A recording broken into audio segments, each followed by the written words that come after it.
Bonjour à tous et bienvenue sur notre chaîne dédiée à la santé et au bien-être. Je suis Dr Spico et aujourd'hui, moi et ma collègue, nous allons plonger dans le monde passionnant du sommeil.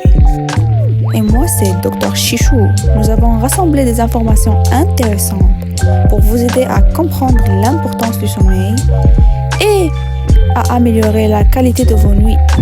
Pour commencer, il existe une idée selon laquelle le sommeil serait du temps perdu et un simple repos physique. Mais la réalité en est tout autre. Car certains processus qui se veulent assez complexes et crucial pour notre bien-être global. Exactement. Un manque de sommeil peut affecter la concentration, la mémoire et même contribuer à des problèmes de santé.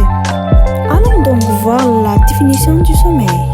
Le sommeil se définit comme un état récurrent de diminution de la conscience du monde extérieur, accompagné évidemment d'une diminution progressive de tenue musculaire qui survient régulièrement. Le cycle vieil-sommeil correspond à l'un des cycles fondamentaux des animaux appartenant à un rythme circadien. Chaque nuit, le sommeil est divisé en plusieurs cycles et chaque cycle est divisé en 4 étapes également. En fait, ces 4 étapes constituent un cycle de sommeil qui dure entre 80 et 120 minutes. Au cours d'une nuit, notre cerveau produit environ 3 à 5 cycles de sommeil complets. Selon la durée de notre sommeil et la durée de chaque cycle, il existe 2 types de sommeil. Premièrement, l'REM, Rapid Eye Movement, ou sommeil paradoxal. Ensuite, on a le non-REM.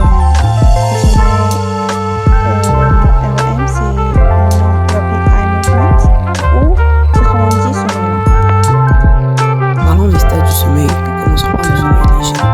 Il s'agit en effet de la transition entre l'éveil et le sommeil. Cela dure plusieurs minutes. Puis, intervient le sommeil léger à ondes lentes. Il représente en effet la majorité du sommeil léger.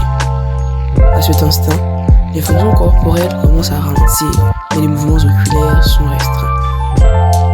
Par la suite, l'individu tombe dans un sommeil profond à ondes lentes. Ce stade est caractérisé par des ondes cérébrales delta lentes.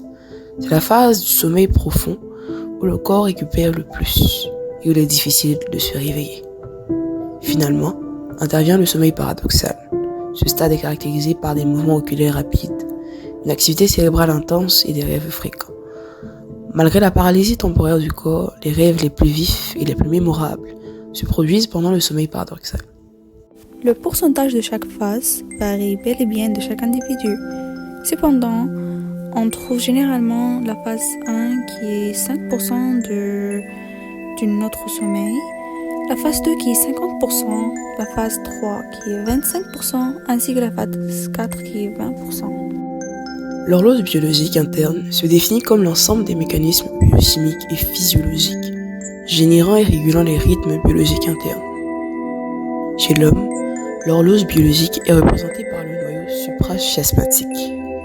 Le noyau suprachiasmatique est formé de 2 minuscules structures cérébrales comprenant quelques dizaines de milliers de neurones chacune, situées à la base de l'hypothalamus. Ce dernier reçoit des prolongements du nerf optique.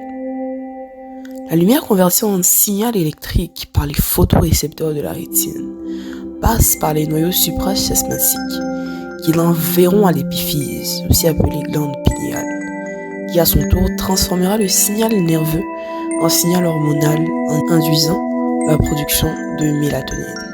Ainsi, l'horloge biologique se synchronise quotidiennement avec des stimuli extérieurs tels que la luminosité. Le rythme veille-sommeil, quant à lui, présente une périodicité d'environ 24 heures et généré par l'horloge biologique. Celui-ci commande les moments de faible et de forte propension à l'éveil, soit l'alternance sommeil et vigilance. Maintenant, passons à quelques conseils pratiques, mais vraiment pratiques pour améliorer la qualité de votre sommeil. Premièrement, établissez une routine de sommeil régulière, c'est-à-dire dormir à la même heure et se réveiller à la même heure. Aussi, créez un environnement propice au repos. Évidemment, évitez la technologie avant de vous coucher, même si c'est difficile. Le sommeil idéal n'existe pas.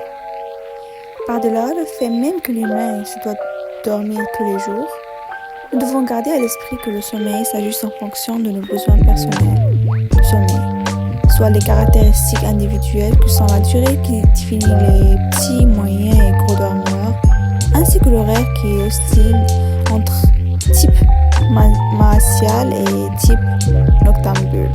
De plus, la mise en place d'une hygiène du sommeil augmente la qualité de ce dernier. Pour conclure, rappelez-vous que le sommeil n'est pas un